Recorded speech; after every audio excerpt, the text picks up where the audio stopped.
NCERT grade 11 chapter 6 thermodynamics உடைய book back questions பார்த்துட்டு இருக்கோம். Question number 6.7. In a process 701 joule heat is absorbed by the system and 394 joule of work is done by the system, right?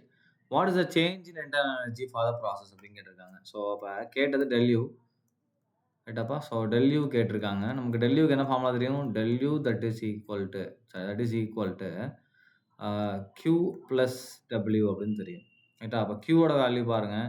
Q that is equal to plus 701. So positive என்னது absorbed இல்லையா, heat என்னது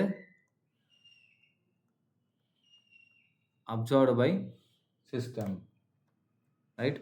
so அடுத்து அதே மாதிரி W பார்க்கலாம்.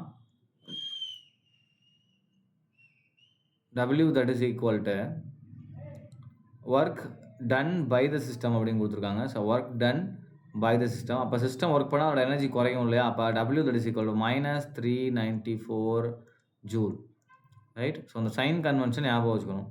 அப்போனா நமக்கு tell you that is equal to 701 minus 394 that is equal to என்ன ஆன்சர் நமக்கு வரும் அப்படின்னா 307 ஜூல்ஸ் வரும், ரைட். So 307 joule. இதுதான் என்னது change in internal energy, right.